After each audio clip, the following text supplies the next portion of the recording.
Hello everyone, this is Carlos, Strike Freedom 78, and today we're going to be taking a look at another item from my Ultraman Tiga collection. This, of course, being the Marty Abrams Mego Ultraman Tiga figure. Oh, excuse me.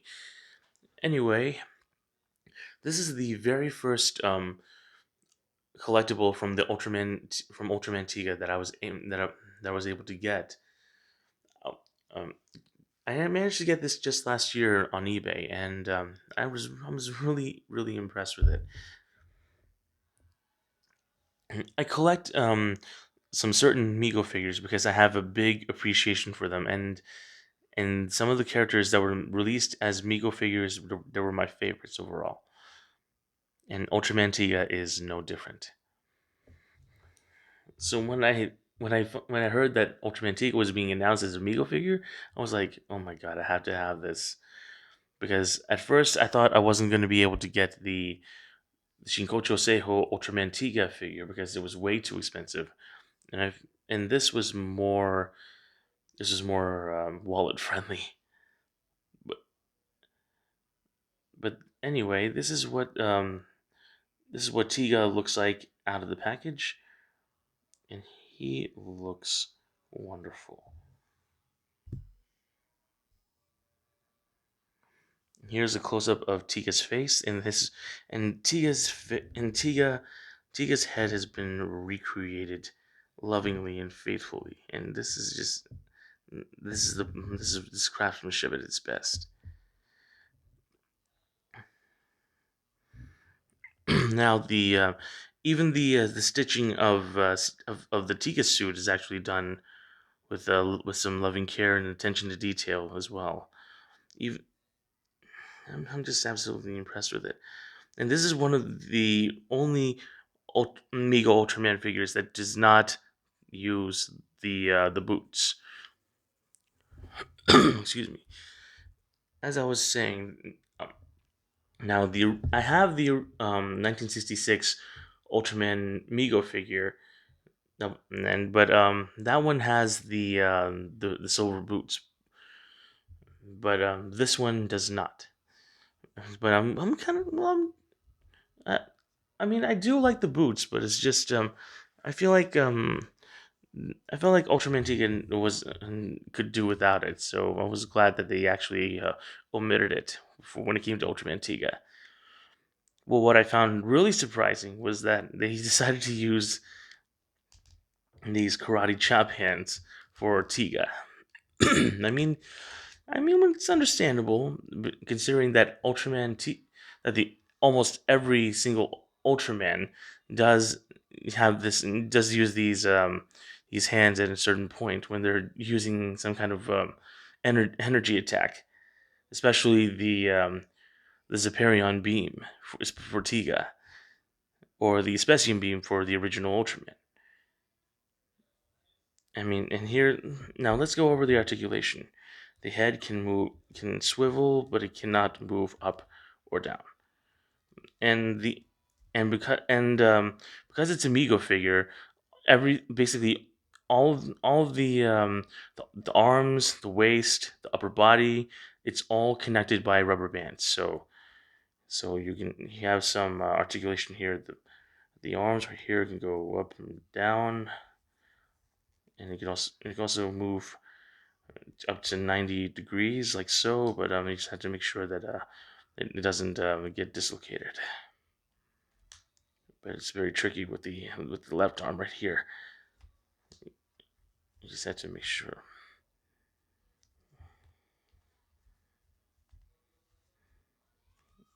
And also how it can kick high. You can also have to kind of do the splits, but you want to be very careful because I'm already noticing a little tear in this area for the suit. So you just take extra care. And you also have a bend at the knee right here on both knees. This one's a little bit tight, but they're not loose. So I'm just thankful for that. And you also have a thigh. You also have an ankle rocker right here.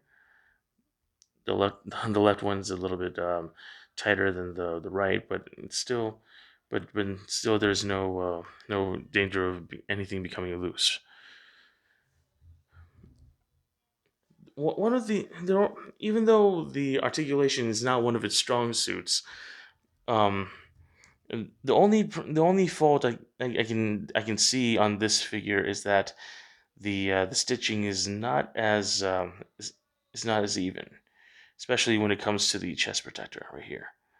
But other than that, this figure has been sculpted and tailored beautifully and with loving attention to detail, and and also one of the reasons why I got the Ultraman Tiga figure was not only because I like the character, but I also have a big appreciation for the Mego figures, especially when I watched the Big Bang Theory episode, the transporter malfunction, where both Sheldon and Leonard get a present from Penny as when she makes it big on her one of her gigs, and she buys them this Star Trek transporter toy for their Mego action figures.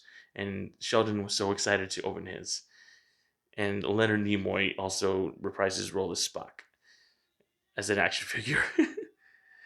So anyway, and that's what led me to gain a big appreciation for the Mego figures, especially now that I have one of my own. Especially my first one, my very first Mego figure was the Captain Kirk 1974 Star Trek figure, and that's what got me collecting a few Mego figures, especially towards the characters that I really liked, like Captain Kirk, and of course Ultraman from 1966, and finally Ultraman Tiga. Now that everything has been set aside, this is what Ultraman Tiga looks like with the package. As you can see, it has the Marty Abrams presents Mego logo, 8-inch action figure, 14 points of articulation, and it also has the Ultraman Tiga logo, all in stylized English, all to recreate the original Japanese title screen. And of course, it says sci-fi. And in the very back, you have Ultraman Tiga, along with the original Ultraman in the hexagon right there.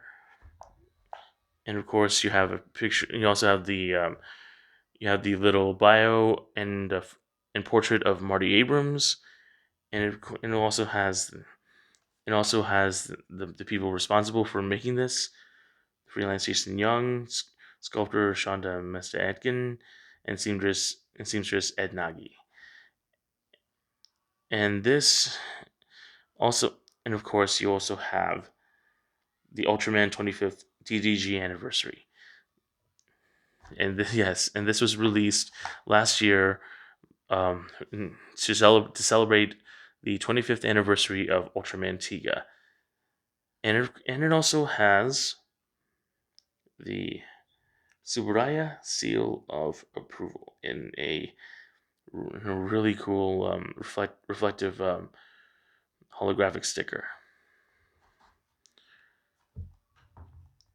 So anyway, this is the Marty Abrams Mego Ultraman Tiga figure, and if you have any comments about Ultraman Tiga, about which episode you liked or which kind of collectibles you may have in your collect regarding Ultraman Tiga in your collection, or if you like to discuss Ultraman Tiga, please leave a comment. Please leave a like and subscribe, and really good support from my channel. So, and also please keep, as I said, keep everything friendly, keep everything kind, and so as always, this is Carlos, Strike Freedom 78. I wish you all a wonderful week. I hope you guys have a wonderful year despite everything that's been going on, and I hope you guys stay healthy, stay safe, and above all else, stay kind. This is Carlos, Strike Freedom 78, signing off. Later.